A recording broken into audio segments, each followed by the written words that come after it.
So yeah, I guess tell people about the objectives of this summit.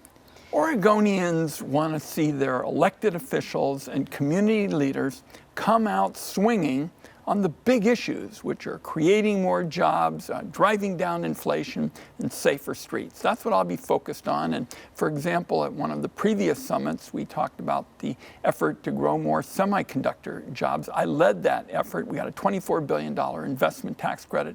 Oregon is going to generate thousands of jobs in semiconductors. And the fact of the matter is, around the United States, you can't do much of anything without our technology that comes from Washington County. And then tomorrow, what are you going to be speaking about specifically? Well, I'll be talking, for example, about aspects of the governor's program that involve the federal government. For example, I'm quite certain that she'll focus on housing. Last Thursday, I introduced a major housing bill with Republican Senator Dan Sullivan on workforce housing. We have a tremendous need for workforce housing in our state. More than 20 school districts are actually buying houses, renting houses, or getting into the housing business because they can't find shelter for their teachers. That's something that we can't tolerate. Interesting. So we're just having affordable housing for our workforce. Is that what workforce housing is? That's it in a nutshell, and it builds on a model that's very popular. It's called LTech, low-income housing tax credits, which I've expanded as well. And our workforce effort basically creates the flexibility so that a community can look at what it needs most. In some communities, it may be LTech and low-income housing, and in other communities, particularly in our state, in the Willamette Valley, we need workforce housing. And I know that in previous conversations that I've had with others, that LTech housing, it expires after a certain amount of time. How long would this LTech housing that you're interested in We're still negotiating those details, but you have to make it long enough to give predictability and certainty to employers. You know, as I went around the state this summer, we're also focusing on our ag businesses. We do a lot of things well in Oregon, but what we do best is grow things, and we want to have more shipping and trade. The employers said, look, we're negotiable with respect to how long this workforce housing approach will last, but make sure it's long enough to give us the predictability and certainty to get the workers. And I know that at the summit, you're going to be focusing on growing industry sectors, economy, revitalizing Portland, critical housing, like you mentioned, and other infrastructure needs. I'll also be focused on crime reduction. And in particular, fentanyl is an area that I've focused on. We've had a big problem with I-5 and 84, and I've supported law enforcement efforts to cut that off. We had a big bust, as you know, in the metropolitan area here a few days ago, and I'm also concerned about the shipping of fentanyl, particularly in small packages, which is something that is really evading trade laws. So I'll be talking about making the streets safer, and particularly the federal role on reducing this fentanyl. Would you say that's, you think, one of your top priorities, or what would you name as one of the top priorities? Right up at the top. I mean, certainly making the streets safer, fighting inflation, those would be right up in the top right now.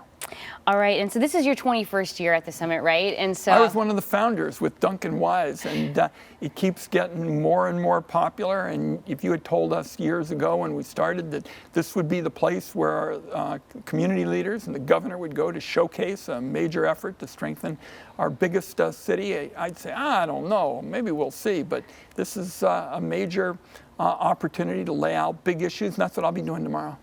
And so, I guess tell people some of the major things that you've seen come from these summits before, and then what you're hoping to come from this year. Well, the semiconductor effort alone has been a major transformation in terms of our confidence. I think that we knew for a long time that we were all about wood products. We still are. We also need to get into technology, and our technology in Washington County is the envy of the country and the world. We're going to have thousands of good-paying jobs, and as chairman of the Senate Finance Committee, the principal tax writing committee in the Congress, I made it a special priority to get those investment tax credits, and people are going to be able to see, hey, this came out of a discussion at one of the earlier summits. Now we're in a position to get those good-paying jobs.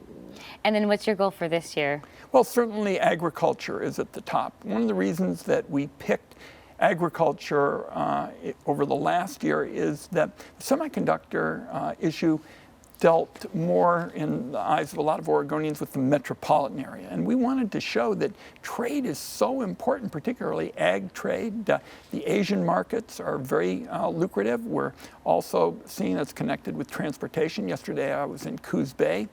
We have shipping capacity limits all over the West. If we get that port, we'll be able to send more ag and more products to Asia. That'll be good for our economy. Incredible. And then you mentioned it a little bit earlier about how Governor Kotek is going to finally be officially unveiling the recommendations from the Portland Central City Task Force. What do you want residents to know about that kind of work that's going on? Well, I want them to know that there are federal aspects of this. I just mentioned the workforce housing issue, and then I mentioned safer streets. On Friday, I announced our effort to expand mental health counseling in our schools. I think you all covered that.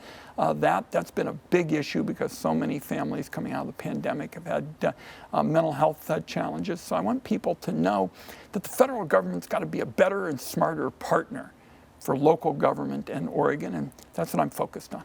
And speaking of that, I really feel like even in this last year specifically, state leaders and local leaders, county, city, you name it, have all kind of been, I feel like, collaborating a little bit more closely, trying to figure out how to address some of our challenges. But I know that at the same time, residents they're tired of talk. They want to see some action. So when do you think? They're tired of seeing Oregon treated as a punching bag.